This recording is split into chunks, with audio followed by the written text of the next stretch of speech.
Welcome in, lovers. You're in the Embodied Liberation Lounge. I'm your host, Lola Darling. Let's vibe.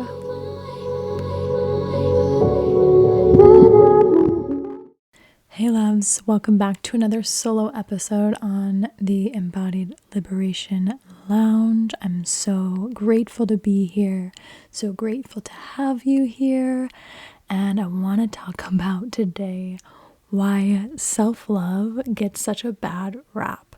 I think that even for a while, I don't think this is still true, but for a while, even hashtags about self-love were banned on Instagram. Like this has been a thing, and it's gotten such a bad rap. And the reason why is that we've been so deeply conditioned and programmed as a society, as a collective, as a globe, to believe that being full of ourselves or loving ourselves or putting ourselves first is narcissistic, selfish, egotistical, and i.e., therefore, that means that is bad. And so we have flipped the switch and gone completely the other way, where we become martyrs. This is basically the root of how most of us create these massive masks of people pleasing or get indoctrinated into the good girl conditioning, right? So that we don't look selfish or don't feel selfish, or other people don't perceive us as selfish. So then we would rather be seen as a people pleaser that's always putting ourselves last and overgiving, or indoctrinated into the good girl conditioning and doing as we're told and doing what we should. Like, we would rather, in the collective conditioning and programming, right? Like, we would rather be seen as these things that are not actually true to us and true to ourselves than to have the world perceive us as, say, selfish or egotistical or full of ourselves. And I love to repeat this actually, because it's like just been something that's really shaped me for a while. And when I did my yoga teacher training in Costa Rica, my yoga teacher said to me, well, if you're not full of yourself, who are you full of? And I just find this to be one of the truest things that has ever been spoken to me, because it is so true. And yet we are so conditioned to believe that we need to be giving all of ourselves and putting everyone else before us so that we aren't seen as selfish, or so that we aren't seen as full of ourselves. But then what happens?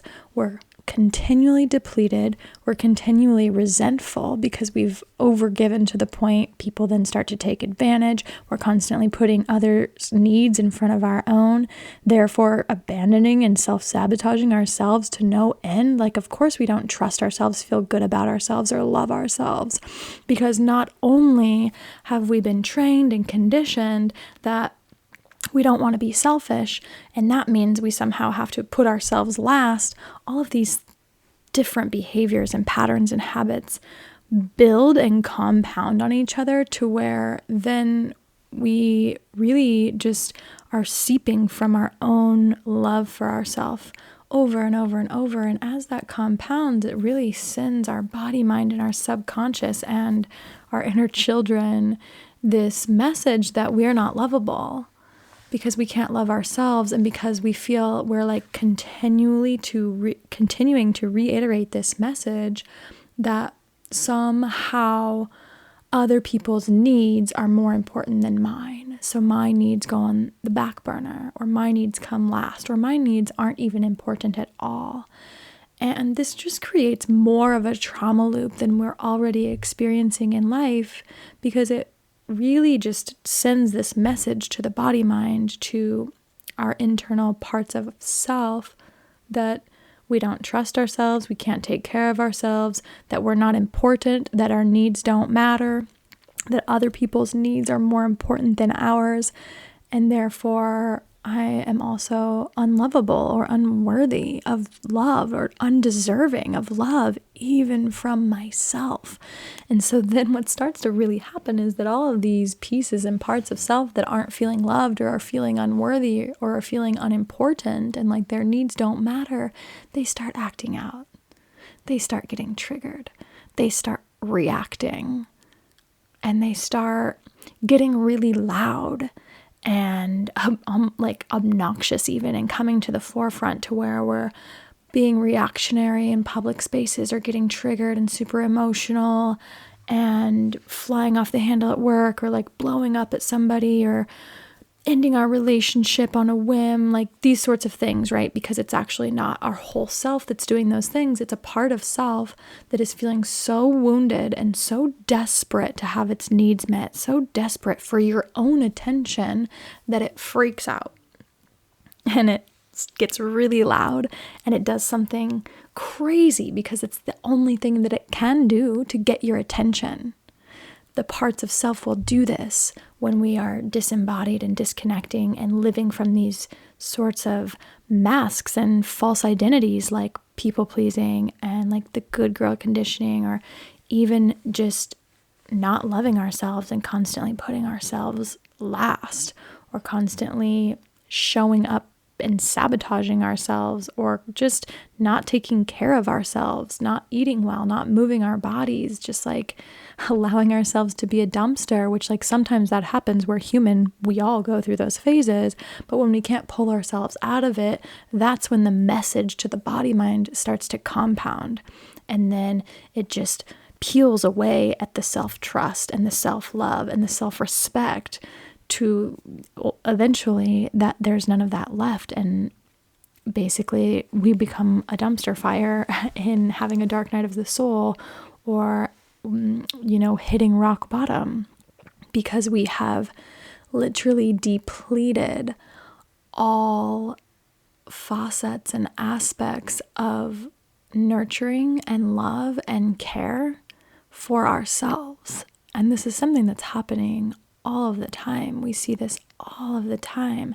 And we can use our minds to override this and still like move through the motions of life while having this internal experience. And let's say you're like still getting the job done and making the money and doing the things, but it's all coming from mind power, where you're having to be disconnected from your body, disembodied in a way, or dissociated from the internal experience that your body mind is showing you and presenting to you via sensations and emotions and thoughts and feelings. Like you disconnect from it and numb it out because it's so uncomfortable, and because we feel like giving attention to it, even like giving ourselves that amount of love where we give ourselves the space to actually be with these parts that are wanting to be heard, that are wanting our attention, these needs that are needing to be met, that we keep putting others in front of, even if it's as simple as just taking some time for a little bit of self-care, or getting enough sleep, eating well, at least 80% of the time. Like, take care of yourself. You know how to do it. And when you deliberately do not, you're just constantly reminding all of the parts of yourself that you don't love yourself. And when all of the parts of you feel unloved by the ephemeral, eternal you, the observer you, the soul you, the adult you, guess what starts to happen? You only deepen and stab the knife in deeper to any wounds you may have existing, or maybe they're newly created, of feeling unworthy, unlovable, undeserving, unimportant. So we have to really, really, really spend intentional time and focus and devotion on the relationship that we have with ourselves, with all parts of ourselves, with our body, with our subconscious, with our mind, with our soul, with our heart, with all parts of us, the inner children, right? And all of these pieces, we have to spend time with them. We have to give them space to be heard, and we need to start remembering that our needs matter, and we have to start taking care of ourselves first so that then we can help others around us. We can serve the world around us, but we can only serve in a place that is beneficial to everyone involved when we're giving and serving from a full cup. If we're constantly giving and over giving and depleting ourselves and not taking care of ourselves in order to serve or give or meet the needs of other people, then they're not benefiting either, because then not only is the resentment building up, but you're giving from a full cup. So you're not giving with your full heart. You're just giving because you're quote unquote supposed to, should, or have to. And that's not fair for anyone. When we give, we want it to be a full-hearted giving, no matter what kind of giving that is. If you're giving your service to the world, if you're showing up and giving your best at your job, giving your all to your relationships and your friendships, any of it, when we can do it from a full cup, meaning we are so full of love for ourselves, we have tended to ourselves and nurtured and cared for ourselves and taken care of our own needs. When we are giving from this place, the gift is easier to be received. And not only that, we want to keep giving when we are able to give from a full cup, because energy exchanges. But when we're giving out of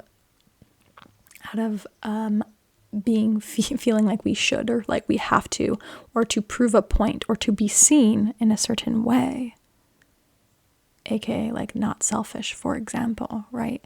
When we're giving from these places, then it's actually, we're not giving from the truth of who we are. It's inauthentic giving. And that is felt, whether or not the person feeling it is conscious of what they're feeling. It is felt. It is felt in the service. It is felt in the work. It is felt in the relationship. All of it. It is felt. So it's about learning once again to be a little selfish and love yourself. Give yourself the space, give yourself the time, give yourself the intention and awareness to cultivate love for yourself, to love yourself, to put your needs first, to be selfish. And who cares who thinks that that's selfish? Because selfish isn't really bad. We have just been conditioned to believe that it is. And just remember, if you're not full of yourself, who are you full of? You're full of all the people that you've been over giving to, and then they've been taking and taking and taking, and then you're full of all of their energy. So get rid of all the energy that is no longer serving you, that you're full of from overgiving or all of the things. Do some energetic hygiene. I have a little course for that can teach you that. I'll link it in the show notes. Like, super helpful, actually life-changing. Highly recommend. But really, truly, find the ways that work for you to release all of the energy that is not yours and that is no longer serving, and come into the wholeness and fullness of you and who you are and your truth and your authenticity. And then go out into the world and serve and love and move from that space and see how your life transforms. I love you. See you next time. This is the Embodied Liberation Lounge.